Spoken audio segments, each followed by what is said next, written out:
Welcome to this second part. Just to remember what we did in our previous video, or create our initial model in a way that we model this example, right? So what we found in the end is that eventually witness just decide to send part to only one buffer because there is no a real rule that can really tell us send part to the buffer that is most empty or less busy. Nevertheless, as you may have got realized, there were some few questions that were not able to answer with the report, like for instance, which buffer hold the most of the parts, or how long part A wait in every buffer, right? So, or in average, how long takes completed part A to be processed. So, there are some questions that, in order to be answered, need to be considered from a more technical point of view in a way that we will add attributes. As we know, we will add variables, and then we can add or a different calculation, or maybe a calculation that we want to add into the model. So if we have a look to the slide, you have here a set of information that you may consider for your model, right? Eventually, I would like to add, for instance, the tracking time for part arriving. So we will create an attribute in where we collect the time. That time, that attribute value will be saved in this variable, right? Just in case.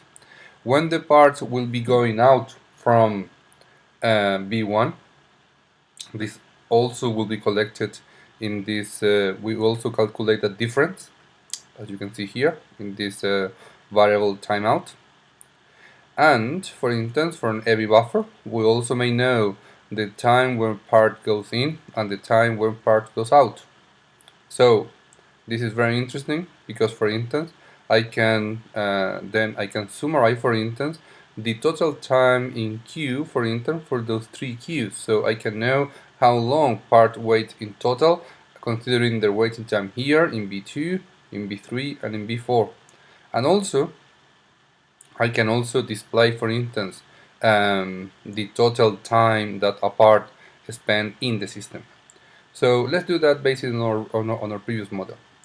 By the way, don't forget to save your model, right? Once you finish any version, and when you would like to add a new feature, just be sure that you save the model maybe with a different name, because it's very useful when you like to track back your model in case that there is any error or any unexpected mistake.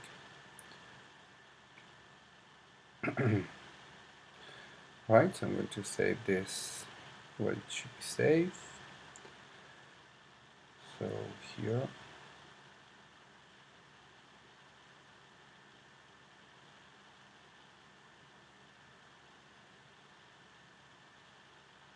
So this is our session. This was the model 0. So model 0. I'm going to name it session 7, extra session 7, eBoost 504, session 7, model 0. This is my version. I like to add my initials. This is a very nice way for saving models because you will be able to track different versions. Right, so right now I'm going to add different features. This element won't be needed anymore, so I'm going to make that bigger. So here it looks like this. Yes, that's fine. I think, yes, it's totally fine. So, okay. So make it a bit bigger if you want to. Yes, like that. So that is a nice view. So, what we have to do is just to follow those rules. We need to define the attribute time in order to collect the time, and then have a variable time in. Normally those variables, I use them, the most of them, for being displayed. So we should start creating our set of attributes. So in here, as you know, I'm going to create all of them, define. So I have select attribute,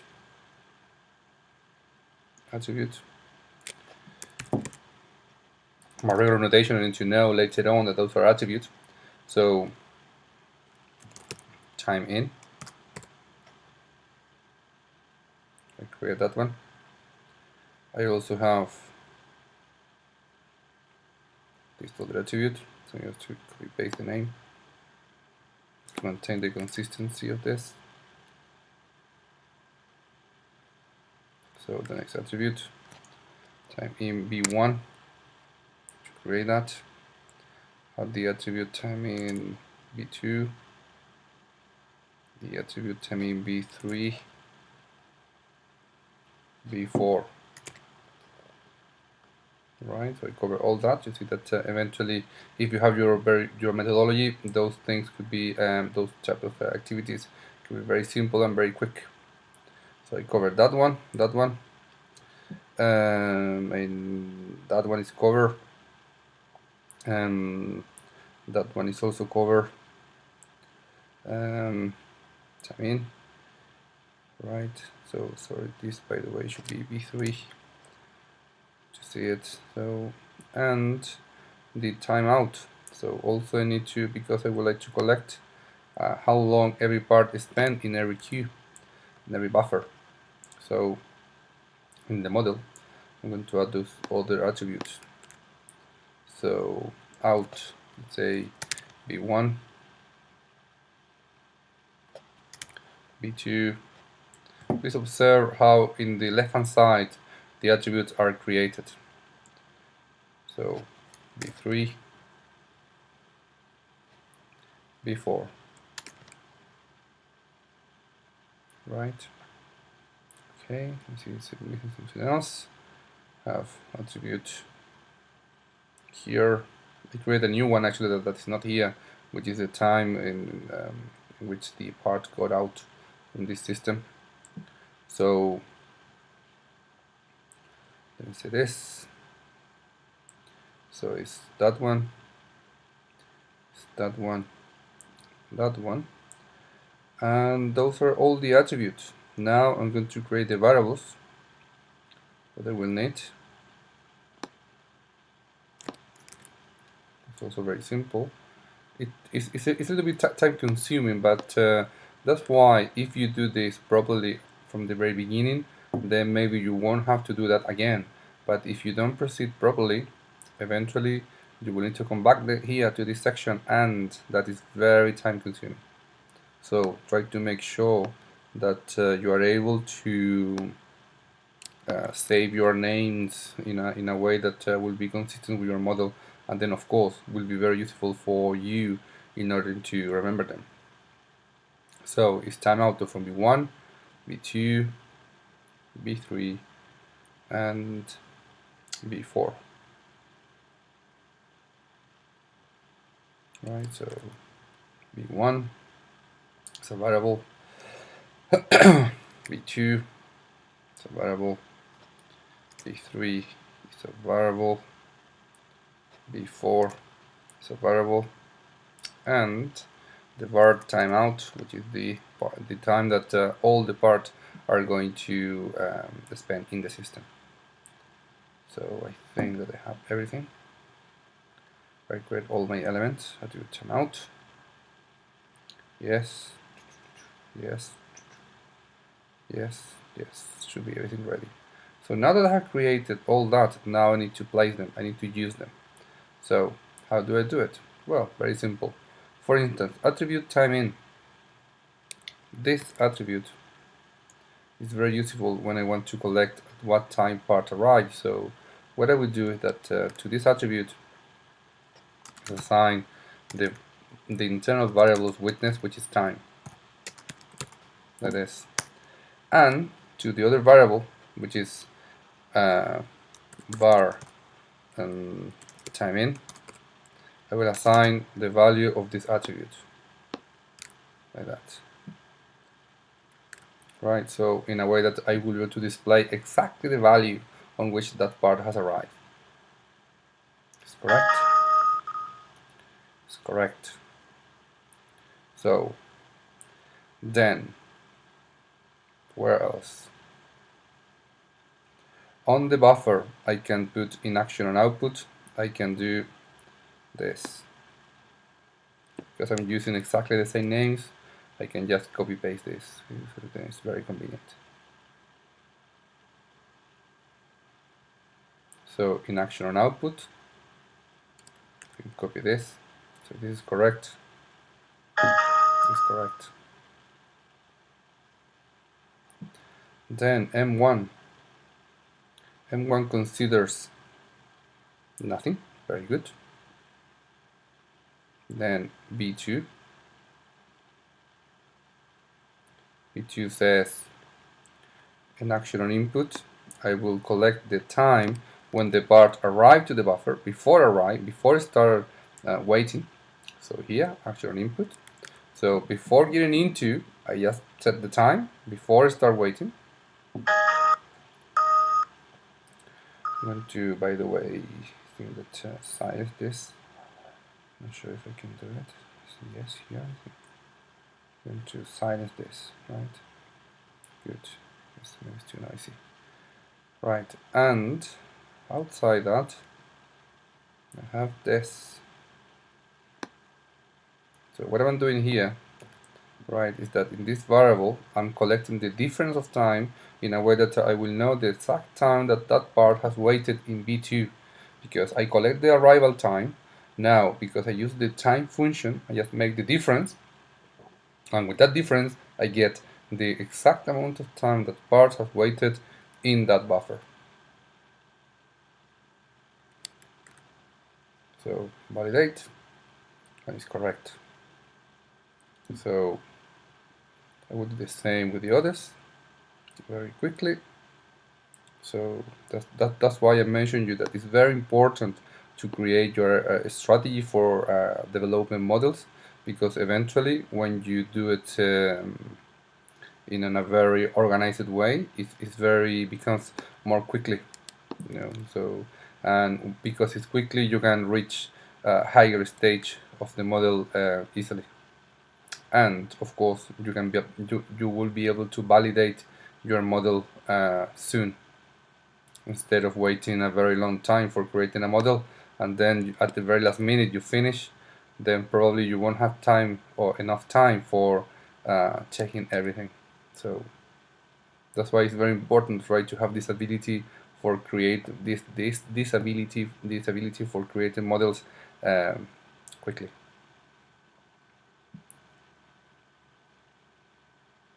So just making sure that I maintain the consistency. So you see that at the very initial state of every buffer, I collect the time. You see, in this function, I'm collecting the time in which part are arriving, and I'm assigning that time to the attribute. See? So here, this is M4, before, sorry.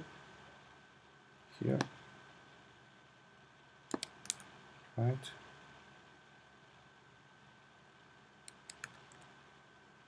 Validate. Okay. So we're almost done. You see, with that step by step, we have been adding information to the model. So all that has been included. So the last one is this information. So in action on output, we'll do that. See, so this is about how long part are being waiting in the system. So when the process will finish, we will do that calculation. Also, we can do it the same thing. We can do it also in action on finish, when just finish the process, right? Maybe I think that we could do it there in order to be more precise.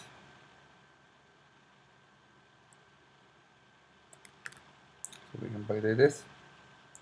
Symbol timing q is not known, yes, because we haven't defined, you see, that element. I'm going to maintain that as a comment.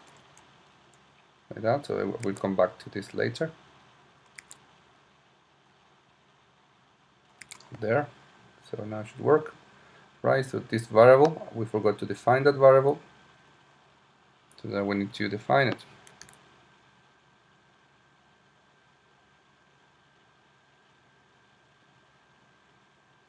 So define variable.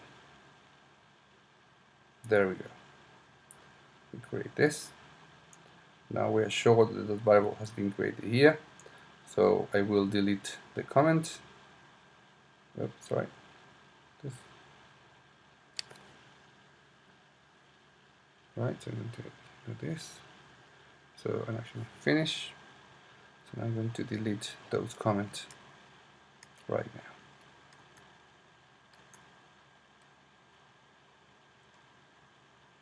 Right, validate. Yes, because it's a copy paste from the text, so it should be like this. And see, so now witness like it. Okay, now he likes it. Right, fantastic. So very good. So we said everything that we want. So the idea now is that we should be able to display those figures. So time in. And so we're going to display the name. That. So time in will be here. We'll display the value. So for this we'll use a different font because normally the inner font is not very convenient. So we'll use Times New Roman 14. See, and draw just behind. Well, more or less like that. Right. We will display also another figure, which is let me see which one we have.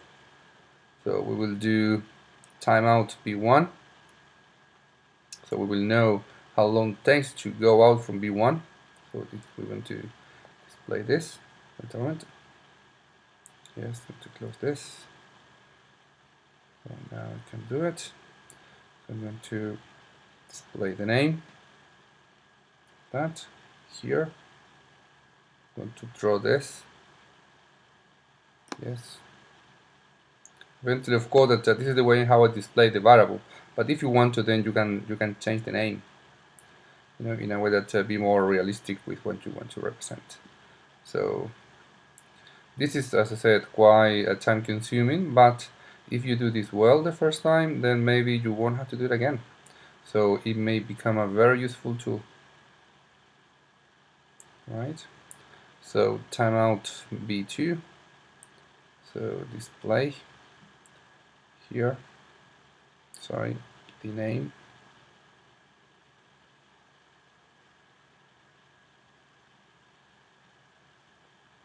There. Bar timeout. Then the value.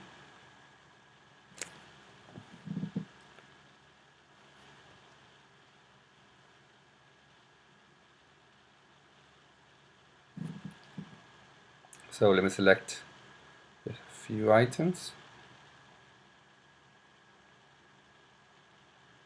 No, I have to do it again. Well, I made a mistake here because you see, if I don't select the right font, it's going to show me something not very nice. So I need to do it again. So I can update this anyway. So see, this is a very nice way. So Times New Roman 14. Okay, then I click on update. See, so now it looks much better than the previous one, isn't it? Yes, it does. So the next one, B3, to do it very quickly for you. So just to reach the next example that is more interesting. So display the name, draw here, also the value. So Times New Roman looking at here and 14.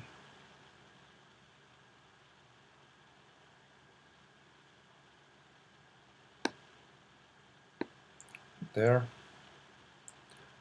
the other variable. Play.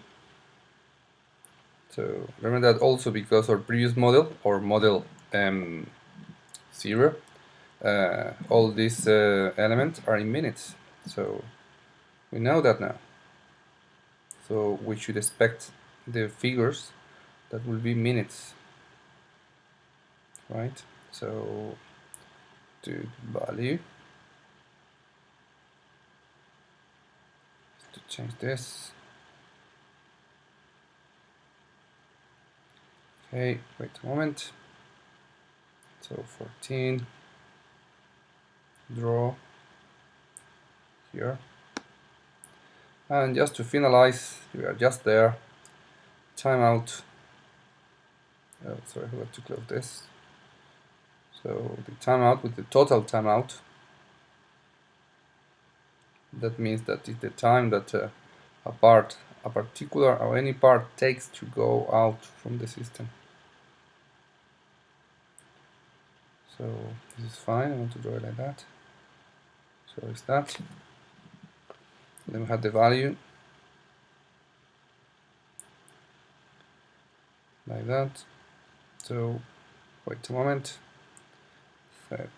This is just about the preparation of our model, but it's very important, as I said, to do it very well. Otherwise, you won't know what you are collecting, or maybe you have to do it again because it's not that accurate. So it's important to be very accurate.